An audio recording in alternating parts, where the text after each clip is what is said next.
My name is Robert Hayes. I'm 94 years old. 11 years ago, my son came back home. He stood outside my door and called my name. I heard him. I was right there. But I didn't open the door because I thought he should apologize first. Tonight, I finally heard his message. Dad, I'm outside. I just miss you. He didn't leave me. I left him standing there. I used to think life was about making the right choices, not the emotional ones, not the reckless ones, the right ones. The ones that kept things stable. Back in 1969, I met a woman named Maggie Collins. She had this way of talking like the world was already bigger than whatever room she was standing in. California, she said, that's where everything was happening. Music, ideas, people becoming who they really were. She wanted me to come with her, start over, leave everything behind. And I remember thinking, that sounded like a beautiful mistake. So I stayed, took the job, kept the plan, built the life that made sense. A house in Pennsylvania, a steady career, a future you could explain to other people. I told myself that's what a man was supposed to do. Provide, build, be reliable. And for a long time, it worked. At least, it looked like it did. The house got bigger. The paychecks got better. People would shake my hand and say I'd done well for myself, and I believed them. Because believing them was easier than asking a different question. What did it cost? I still have her letters. All these years later, they're in a box in the back of a drawer I don't open anymore, not because I forgot about her, but because I never really did. Sometimes I try to remember her face, and what scares me is I can't see it clearly anymore, but I remember how I felt when she asked me to leave with her, like I was standing at the edge of something, and all I had to do was step forward. I didn't. I stepped back, closed the door on that version of my life before it ever had the chance to exist. And the strange thing is, you don't feel that decision right away. There's no alarm, no warning. Just years of doing what makes sense, years of being the man you decided to be, until one day you realize you don't remember when you stopped choosing and started repeating. I built a life that worked. I just didn't notice. It stopped being mine. The house was supposed to be the reward. That's what everyone said. You work hard long enough, you build something solid, and one day you get to live inside it. I bought this place in 1982, 3 bedrooms, a garage, a patch of lawn out front I used to take pride in. Back then it felt like proof that I'd made the right choices, that staying had worked. I remember the first night here, no furniture yet, just an empty room and a folding chair. I sat in the middle of it all and thought, this is it. This is what a life is supposed to look like. Years measured at. The rooms filled up. Voices, footsteps, small routines that start to feel permanent. Dinner at 6. TV in the evening, lights off at the same time every night. It was steady, predictable, safe. And then, slowly, almost without noticing, it got quiet. Not all at once, just little things. One room used less, one chair that stayed empty, one conversation that didn't happen. You tell yourself it's normal. People grow, life changes. That's what I said anyway. Now the house is still here, same walls, same floors, but it doesn't feel the same. The stairs hurt my knees. The yard grows faster than I can keep up with. There are rooms I haven't walked into in months. Not because I can't, because I don't need to. That's the part no one tells you. A house doesn't shrink when your life does. It stays the same size, and you just move into smaller and smaller pieces of it. Kitchen, bedroom, bathroom, that's my world now. The rest of it just holds what used to be. I paid off the mortgage years ago, thought that would feel like freedom. But the bills never really stop. Property taxes, repairs, things breaking at the worst possible time. Every year it costs a little more just to stay in the same place. Funny thing is, I could sell it. People tell me that all the time. Downsize, move somewhere easier, start fresh. At 94, start fresh. But it's not really about the house. It's about what it holds, or maybe what I think it holds. Because if I leave this place, what happens to everything that happened inside it? All the years, all the decisions, all the versions of me that lived here. You start to believe that the walls remember for you, that if you let them go, something disappears. So you stay, even when staying gets heavier every year. I used to think I owned this house. Now I'm not so sure, because it's the reason I never left. The reason I didn't follow Maggie. The reason I stayed close, stayed safe, stayed exactly where I was. And all these years later, I'm still here, in the same rooms, with the same walls. Only now, there's a lot more space than there are reasons to fill it. Daniel was never meant to fit into the life I built. I see that now, but back then, I thought it was my job to make sure he did. He was different from the start, quieter in some ways, but not the kind of quiet I understood. His head was always somewhere else. Music, mostly. Guitars, songs I didn't recognize, hours in his room with the door half closed. I told myself it was a phase, something he'd grow out of once he understood how the world worked, because the world I knew didn't make room for that kind of dreaming. I worked long hours back then, early mornings, late evenings, came home tired with just enough energy left to make sure everything was in order. Bills paid, lights on, food on the table. That was love, as far as I understood it. Providing, making sure nothing fell apart. I thought that was enough. Daniel didn't see it that way. He'd try to show me things, a song he was working on, a melody he couldn't get out of his head. Just listen, he'd say, and I would, for a few seconds. Then I'd nod, say something like, "That's nice," and move on. Because in my mind, nice wasn't a plan. Nice didn't pay bills. Nice didn't build a future. I started saying it out loud eventually. You need something real. You need something stable. You can't build a life on this. I thought I was helping him, guiding him, doing what a father is supposed to do.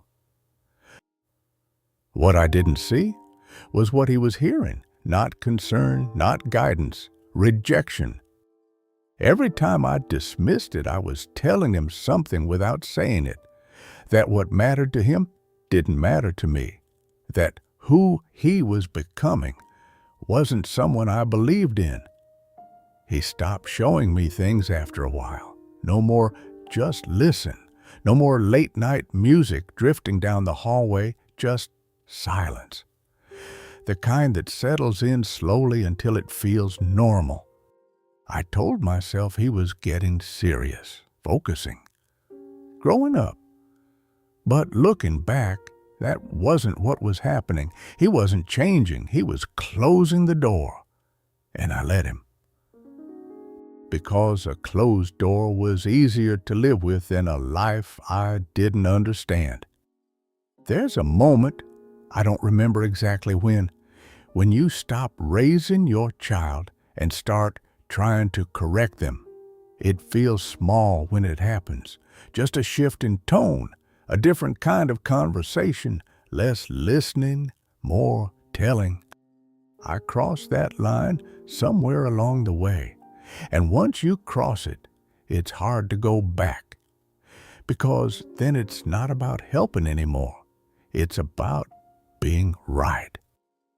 I needed to be right more than I needed to understand him. I don't remember exactly what started the argument. That's the strange part.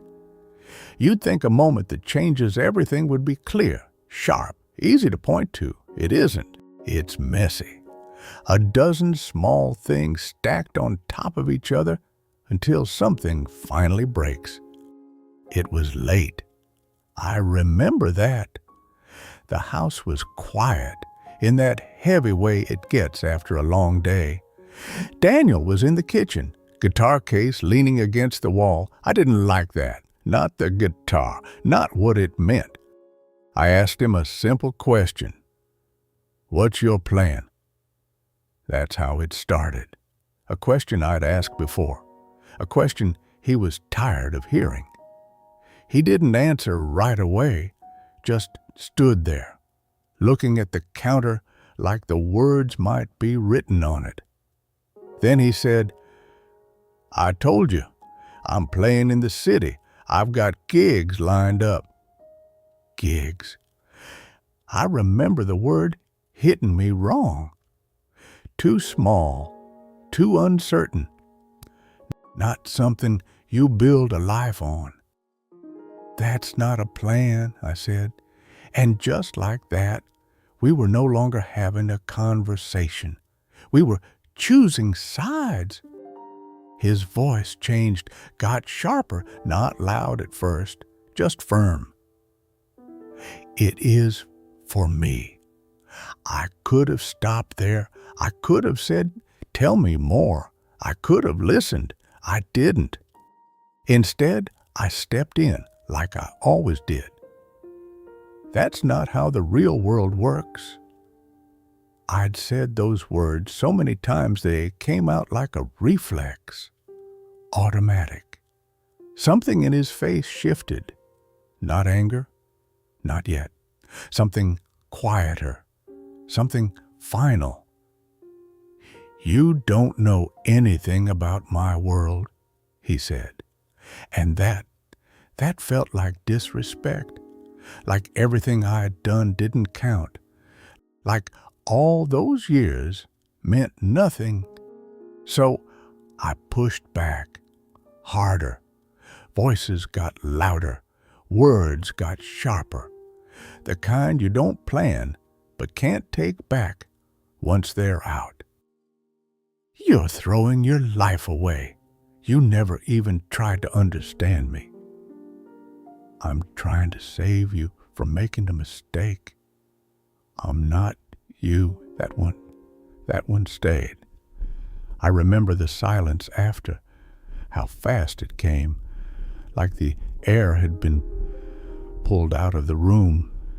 He looked at me, not like a son looking at his father, like a stranger realizing he's been in the wrong place for a long time. Then he nodded. Just once, not agreement, acceptance. Okay, he said. No anger, no fight left, just done. He picked up the guitar case, walked to the door. I watched him. Didn't move, didn't stop him. Because in my head, this was part of it. He needed to learn. He needed to see that the world wouldn't bend for him. He opened the door, paused for a second, not long, just enough time for something to change if it was going to. I could have said his name, just once. That's all it would have taken. I didn't. He stepped outside, closed the door behind him, and that was it. No big moment, no dramatic ending, just a door closing on a conversation we never finished.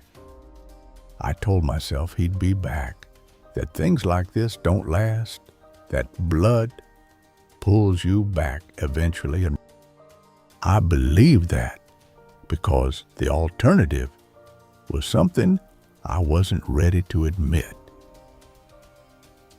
I told myself I was giving him space. That's how I explained it.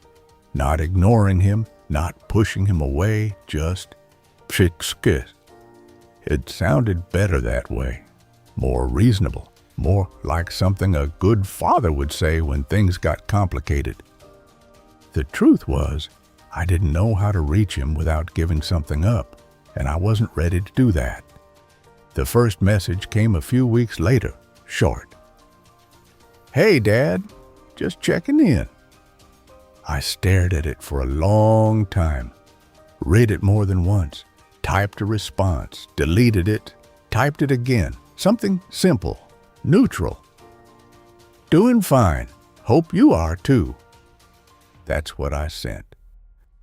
It felt controlled, safe, like I hadn't lost anything, like I was still in charge of the conversation. He replied a day later, told me about a show he played, small venue, nothing big, but he sounded excited. I could hear it even through the words on the screen. I didn't know what to do with it that. So I did what I always did. I reduced it.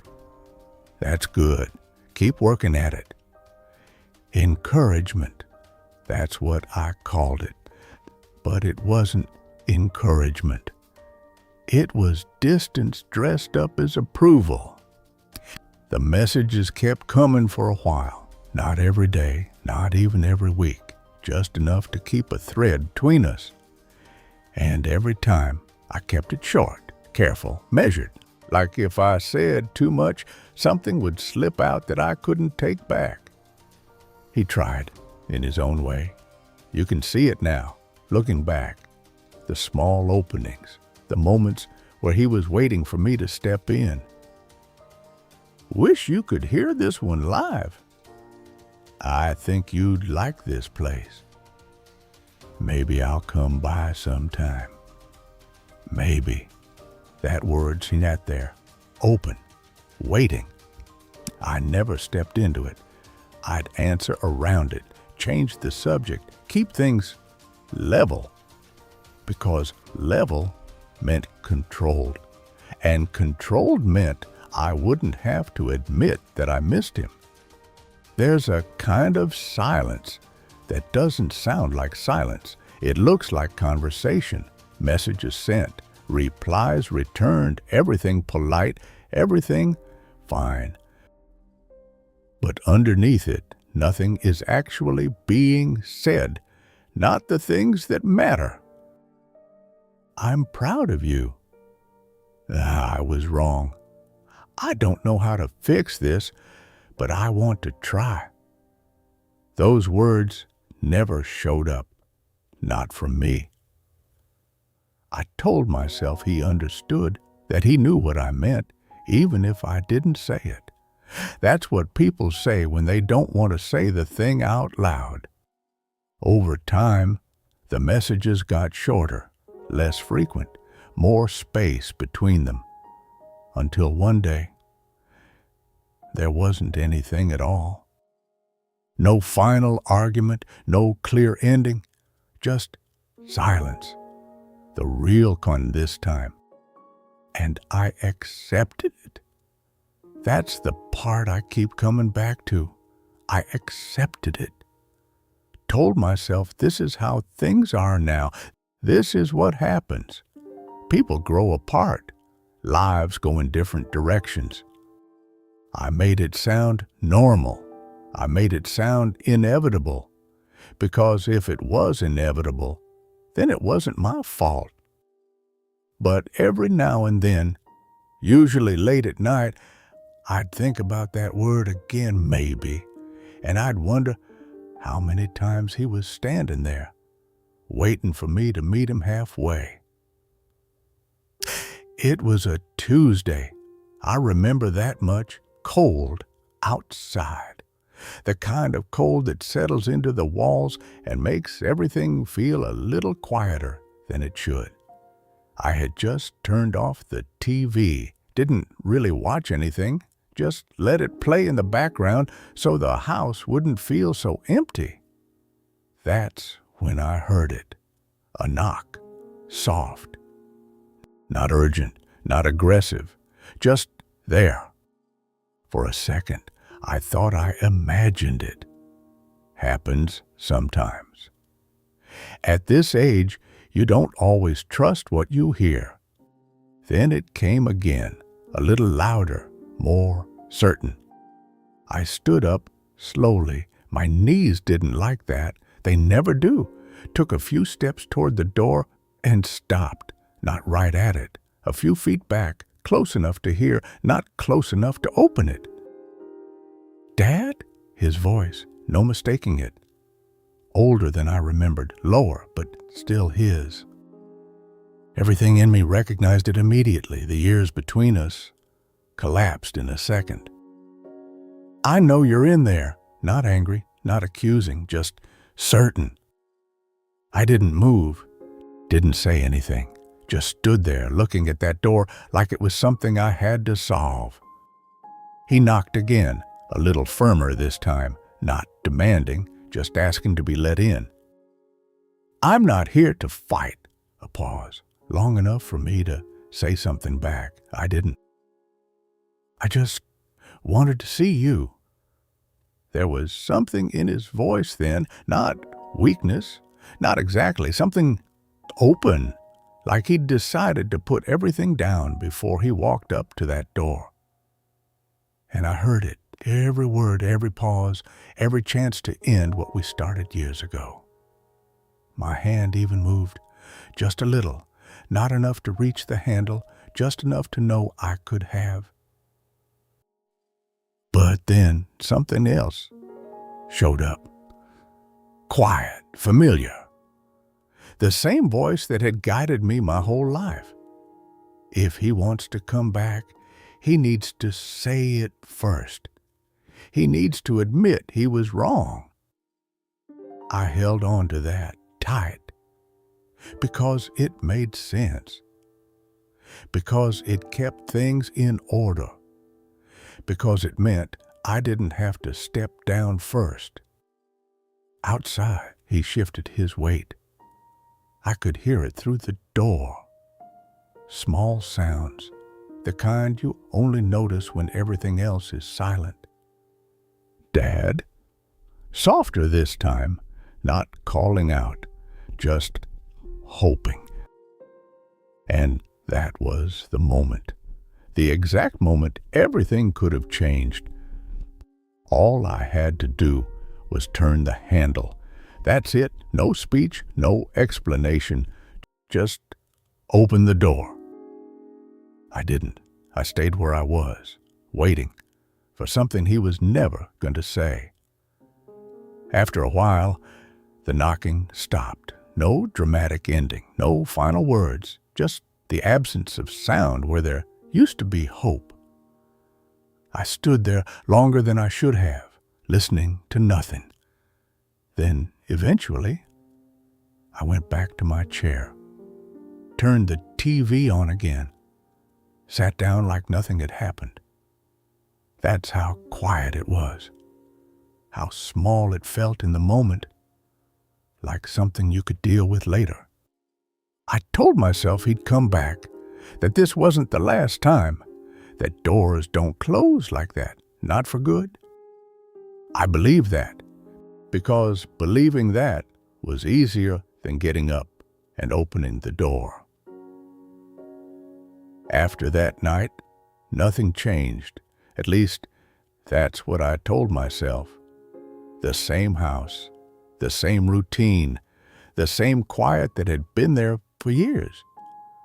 Morning coffee, evening television, lights off at the same time. Everything looked the same, and that was the problem. Because when something breaks slowly, you don't always notice the moment it's gone. You just wake up one day and realize there's nothing left to fix. I kept expecting something, a call, a message, another knock on the door. Something that would tell me that night hadn't been the last chance, that it wasn't over, that I hadn't missed it. Days passed, then weeks, then months, and nothing came. No missed calls, no new messages, no reason to check the phone twice. At first, I held on to explanations. He's busy, he's traveling, he'll reach out when he's ready. Then the explanations got thinner, harder to believe, but I kept them anyway, because without them, there was only one other possibility. And I wasn't ready to look at that yet. The house got quieter, not in volume, in presence. You start to notice things when there's no one else around to distract you. The sound of your own footsteps, the way a chair creaks when you sit down the same way every day, the clock on the wall ticking, louder than it should. I used to leave the TV on just to fill the space. Not because I cared what was on, because silence started to feel like something was missing, and I didn't want to name what that was. The mailbox filled up faster. Bills, advertisements, things I didn't need. I'd bring them inside, set them on the table, and leave them there. Unopened, like if I didn't look too closely, nothing would change, like everything was still waiting to be dealt with later. That's how I lived, waiting, without admitting that I was waiting for something that might never come. I thought time would smooth things out. That distance would make it easier to reconnect. That eventually we'd find our way back without having to talk about what happened. Time doesn't work like that. It doesn't fix anything. It just makes what's already there harder to reach. Years passed, quietly, the way years do when there's nothing marking them. No events, no changes, just repetition. And somewhere in that stretch of time, without any announcement, without any clear moment, hope left. Not all at once, just a little less each day, until one morning, I realized I wasn't expecting the phone to ring anymore.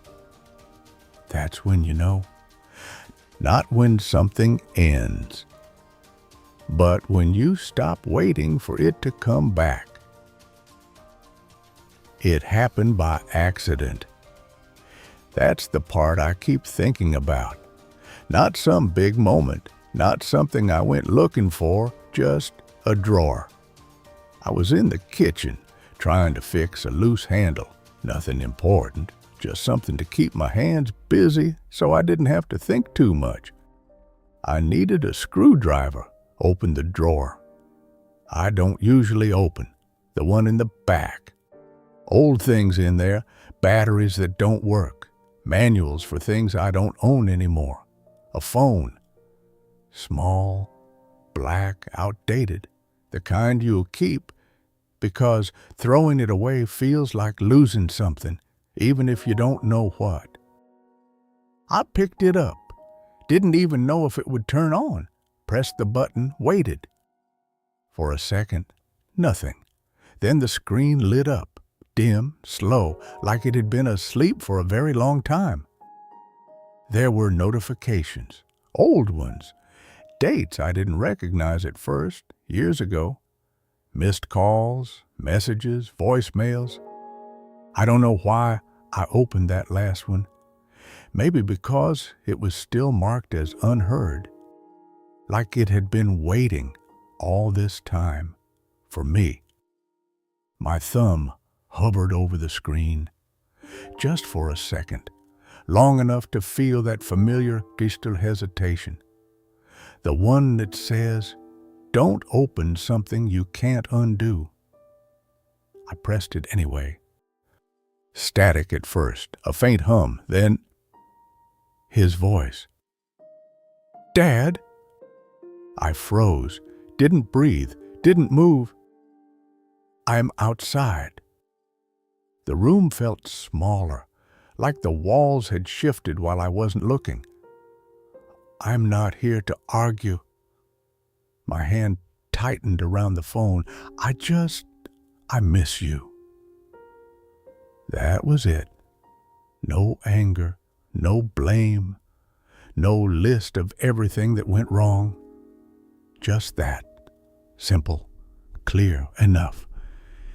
And suddenly, I wasn't in the kitchen anymore. I was back there, that night. Standing in the hallway, looking at the door, hearing his voice through the wood. Every second came back, exactly as it was. The pause, the silence, the space between us that I chose not to cross. For years, I told myself a story, that he left, that he chose his life over this house, over me. I needed that story. It made things make sense. It kept me on the right side of it. But standing there, holding that phone, listening to that message, I couldn't tell it anymore. Because the truth was right there, clearer than anything I'd held on to all these years. He didn't walk away. He came back. And I didn't open the door. I stayed there a long time. The message had ended, but I didn't move, didn't press anything, just stood there, listening to the silence that followed. It sounded different now, not empty, not quiet, heavy, like it had something in it I hadn't been willing to hear before. I played the message again, I don't know how many times, 2, 3, maybe more. Each time, it sounded the same, no hidden meaning, no extra words I missed, just him. Standing outside my door, not asking for anything complicated, not trying to win, just trying. And every time it ended, I was right back in that hallway, with my hand halfway to the door. I used to think that moment was small, just one night, one decision, something that could be corrected later. I was wrong. That wasn't a moment. That was the moment. The kind that doesn't come back. The kind that decides what the rest of your life looks like without asking you twice. I leaned against the counter, phone still in my hand, trying to understand how something so simple could carry this much weight. All I had to do was open a door, that's it. No speech, no explanation, no perfect words, just open it. And I didn't. Because I thought there would be another chance. Because I thought he'd come back again. Because I thought time would wait for me to be ready. Time doesn't do that. It doesn't wait. It doesn't circle back. It just moves. And if you don't move with it, it leaves you standing on the wrong side of something you can't cross anymore. I set the phone down slowly, like it might break if I moved too fast. Then I looked at the door. The same door, same handle, same lock. Nothing about it had changed, except everything had. I walked toward it. Each step felt heavier than it should have, not because of my knees, because of what I knew was on the other side. Nothing, no one, no second chance waiting to be let in. I reached for the handle. This time, I didn't stop. I turned it, opened the door. Cold air came in, empty, quiet, late. I stood there, looking out at a place that had already moved on without me. "I'm here," I said, out loud, to no one. And that's when it hit me, not all at once, but clear enough that I couldn't push it away anymore. He didn't leave me. He didn't choose something else. He didn't walk away from what we had. I did, the night I stayed inside, the night I chose being right over opening the door. I closed my eyes for a second, just long enough to feel it settle. Then I stepped back, left the door open for the first time in a long time. It didn't change anything. It didn't bring him back. It didn't fix what I'd done. But it was the truth. And after all these years, that was the first thing I hadn't tried to control. Then maybe this isn't really a story about me.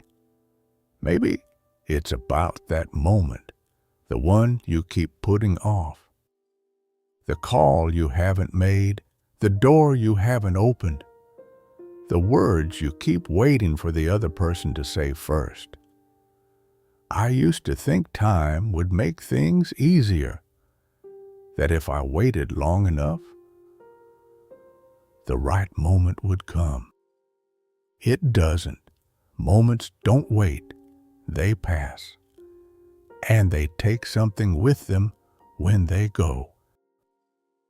And most of the time, you don't even realize what you've lost until it's too late to reach it. If there's someone in your life standing on the other side of a door, don't stand there like I did. Don't wait to be right. Don't wait for the perfect words, because sometimes there are no perfect words. There's just a moment, and what you choose to do with it. I thought I had more time. I thought he would knock again. He didn't. So if you still can, go. Make the call. Open the door. Say the thing you've been holding back. Not someday. Not when it feels easier. Now. Because one day the message will still be there. But the person who left it won't.